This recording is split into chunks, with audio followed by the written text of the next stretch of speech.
Dans mon activité professionnelle, je suis une enseignante diplômée d'État et j'ai développé à côté des activités annexes en fait. Et l'idée c'est d'avoir une approche globale du cheval, de ne pas être experte dans un domaine précis, mais de pouvoir accompagner les personnes, j'ai envie de dire, en amont de l'activité d'équitation. Donc j'ai une activité de consultante cheval au naturel, donc où je vais accompagner les personnes sur des choix de praticiens, des choix de soins à mettre en place, prioriser les soins, mettre en place un lieu de vie en fonction des disponibilités, des possibilités. Après, j'ai l'activité d'énergéticienne. Donc là, je propose des soins énergétiques de confort pour rééquilibrer, que ce soit sur le plan physique ou émotionnel, les animaux et les humains en général. Je pratique sur le vivant. J'ai une activité annexe de communication animale aussi. J'ai l'activité donc de développement personnel avec ou sans le cheval, où je vais accompagner les personnes à redevenir maîtres de leur vie en fonction de leurs besoins et de leurs préférences. Et enfin, au besoin, avec mon diplôme d'enseignement d'équitation et ma formation technique, je peux accompagner les personnes sur du développement biomécanique et technique équestre de leurs chevaux, avec une orientation plus dressage quand même, travail sur le plat, qu'une orientation saut d'obstacle ou concours complet. Je pense que le terme adapté pour moi, c'est la simplicité et l'authenticité. C'est-à-dire que depuis que je suis toute petite, en fait, je suis poussée par cette idée de comment on peut faire pour améliorer les choses, pour rendre les choses plus agréables pour l'humain et pour le cheval. Et ça m'a poussée à faire plein de recherches diverses et variées, que ce soit par des formations actées ou par des lectures, par des rencontres, juste des échanges avec certaines personnes. Des fois, un échange de 5 minutes est plus intéressant et plus complet en fait que des lectures pendant des mois et des mois. Après, au quotidien, ça s'exprime par le respect en fait, des besoins de chacun. J'essaie de faire au mieux avec les moyens matériels, financiers et ainsi de suite que j'ai, pour leur apporter des conditions de vie qui sont les plus proches de l'humain. Et j'essaie concrètement de les laisser vivre leur vie de cheval. C'est-à-dire que voilà, des petits temps comme on a fait ce matin, où je vais les voir auprès, je les gratouille, je vérifie que tout le monde va bien. Et puis s'il y en a un qui a un petit peu l'estomac lourd, je vais lui mettre un peu les mains sur l'estomac. Si l'âne demande un massage de son dos, je lui fais son massage de son dos. Voilà. Comme à la maison, mes chevaux ont exprimé clairement le besoin de ne pas travailler, le travail n'est pas obligatoire et n'est pas indispensable. J'ai toujours été dans cette dynamique, comme je disais tout à l'heure, quand j'étais gamine, j'étais comme certaines gamines, là, tout le temps, à aider. Est-ce que je peux faire les box? Est-ce que je peux aider à préparer les poneys des débutants? Est-ce que la monitrice a besoin que je l'aide à mettre les barres pour le cours d'obstacles? Voilà.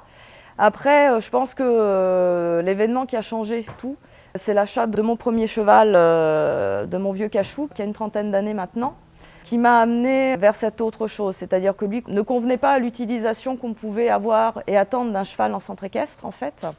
Donc très rapidement, je me suis retrouvée dans une pension familiale où il n'y avait pas de moniteur, où je faisais beaucoup d'extérieur avec lui en fait. Et c'est lui qui m'emmenait sur le plan équestre à explorer des choses diverses et variées. J'ai continué à me former bien évidemment sur le plan technique et puis en 2003, il est tombé malade, très malade. Et là, je me suis ouverte aux soins en fait, divers et variés.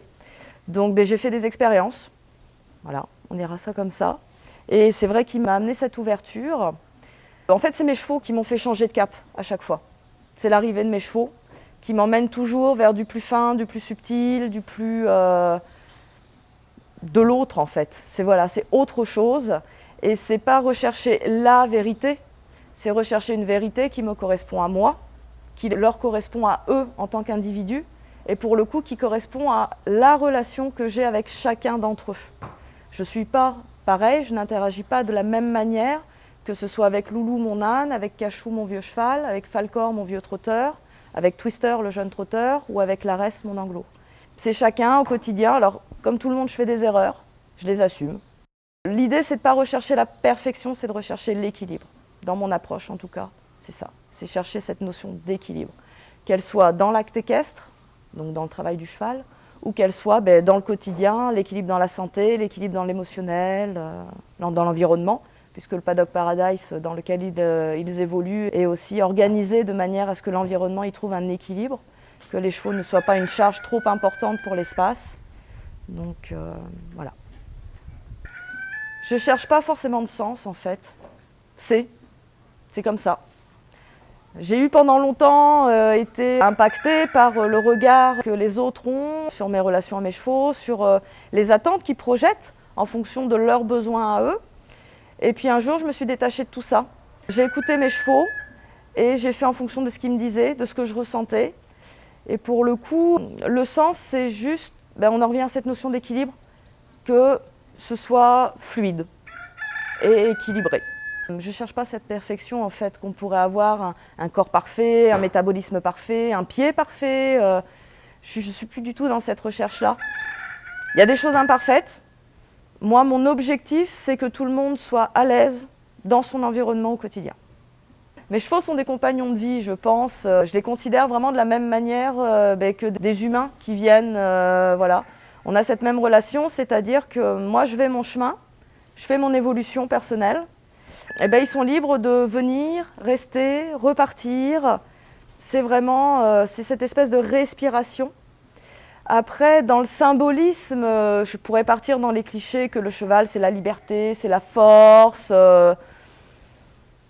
Mes chevaux, ce sont mes amis. Voilà. J'ai confiance en eux. J'espère et j'aime croire qu'ils ont confiance en moi. J'en sais rien en fait. Il faudrait leur demander à eux, pour le coup. Mais j'ai confiance en eux et vraiment ils ont une liberté de parole et de communication complète et totale, c'est-à-dire que régulièrement je fais des communications animales avec eux, avec des personnes extérieures pour que ce soit le plus juste possible. Et dans ces communications, c'est jamais est-ce que le tapis préfère le rose ou le bleu par exemple. Je donne un exemple voilà, très, très bateau. C'est expression libre. Ils disent ce qu'ils ont à le dire. Et si un jour j'en ai un qui me dit moi je suis plus heureux ici, je veux partir, il est libre, je le mettrai en vente et puis je dirai que ce qui sera juste se présentera pour lui. Ils sont libres de rester et de partir au même titre que tous les humains qui se présentent à moi. Donc dans le symbolisme, le cheval est un compagnon de vie en fait. Je transmets le retour à l'autonomie. Pour moi c'est très important en fait, ce retour à l'autonomie. Dans mon cursus, j'ai collecté plein de cartes à jouer, plein d'informations techniques. J'ai ce panel, voilà, j'ai ce jeu de cartes, alors qui est loin d'être complet, hein, je suis comme tout le monde, je continue à évoluer. Ce que je dis aujourd'hui, peut-être que dans 10 ans, je dirais, dis donc, j'étais pas très au point, hein, j'en sais rien. L'idée, donc, c'est de continuer à évoluer, et donc ce jeu de cartes, je le mets à disposition des personnes, mais surtout, je transmets des outils pour être capable de se lire personnellement, être capable de se connecter à ses ressentis, à ses besoins, et de mettre en place des moyens qui sont à notre disposition dans l'instant et de ne plus être dans cette projection du « Ah, si j'avais 1 million d'euros, qu'est-ce que je ferais ?» Là, à l'instant T, je n'ai pas 1 million d'euros. Qu'est-ce que je peux faire pour que mes besoins soient respectés? Et c'est ça que j'apporte aux personnes, je pense, avec humilité, parce que c'est toujours à hauteur de mon expérience. Je ne vais pas toucher des choses que je n'ai pas vécues. De toute manière, j'attire des personnes qui ont des schémas de fonctionnement similaires à ceux que j'ai ou que j'avais. Et c'est vrai que l'idée, c'est vraiment ce retour à l'autonomie et à la gestion, à se détacher en fait des gourous et des grands maîtres, ne pas les considérer. On a besoin de personnes extérieures certaines fois, bien évidemment, pour avancer, pour évoluer, pour avoir un apport technique. Mais l'idée, c'est d'être capable de revenir sur une critique, et la critique au sens propre du terme, pas le jugement, c'est-à-dire l'esprit critique. C'est être capable de faire un bilan, de poser, voilà, il y a telle information, celle-ci me parle maintenant, celle-ci, je ne sais pas trop, je la garde dans un coin, et celle-ci, non, vraiment, ça ne correspond pas à mon état d'être, à mon esprit, donc je la laisse de côté. Et si à un moment, c'est juste dans mon avenir de la mettre en place, elle me sera représentée. Je pars du principe que chacun fait selon ses besoins et selon son état de l'instant. Donc oui, bien sûr, je pourrais dire que j'aimerais qu'il y ait plus de chevaux qui vivent au pré-entrepôt, j'aimerais qu'il y ait peut-être plus de chevaux qui soient alimentés de manière physiologique, peut-être plus de cavaliers qui travaillent sur eux au niveau développement personnel pour améliorer leur relation au cheval. Mais ça impliquerait que je considère que ces notions-là soient la vérité. Ce n'est pas le cas. Donc, si j'ai un message éventuellement à faire passer aux personnes, c'est écoutez-vous, écoutez vos chevaux et laissez faire. Je suis très libre dans mon accueil des choses en fait, et dans ma clientèle, j'ai des personnes qui sont pieds nus sans mort, avec une orientation très antispéciste en fait, dans leur comportement par rapport à leurs animaux. Mais j'ai aussi une écurie d'une personne qui a des chevaux ferrés, qui a une orientation de compétition amateur. Je ne suis pas dans le jugement de ces personnes-là. Je pars du principe que si elles m'appellent, on a quelque chose à apprendre. C'est même pas j'ai quelque chose à leur apporter, c'est on a quelque chose à s'apporter. Et pour le coup, je suis ouverte à tout. Après, effectivement, il y a des fois, j'ai des personnes qui m'appellent et je sens dans leur demande, quand je leur demande d'exprimer clairement leurs besoins, que ça ne correspond pas à mon besoin personnel. Donc pour le coup, je leur dis, écoutez, je ne suis pas la personne qui correspond. Alors, si j'ai quelqu'un à conseiller, je les oriente vers Pierre, Paul ou Jacques, hein, comme ça on reste neutre. Mais je ne me force jamais en fait à faire des choses qui ne me correspondent pas dans l'idée de sauver quelqu'un ou d'il faut absolument que j'aide. Non, si c'est juste, ça se met en place. Là, ce matin, je discutais avec un de mes chevaux et il me disait qu'il était peut-être éventuellement temps d'arrêter de se regarder le nombril avec le cerveau, mais juste d'ouvrir son cœur. Je pense que ça peut être une conclusion sympathique à ce temps de vidéo. Donc la citation est de l'Arès. Il faut quand même rendre à César ce qui est à César. Voilà. Donc arrêtons de nous regarder le nombril avec notre cerveau et ouvrons notre cœur et le reste viendra ce qui viendra.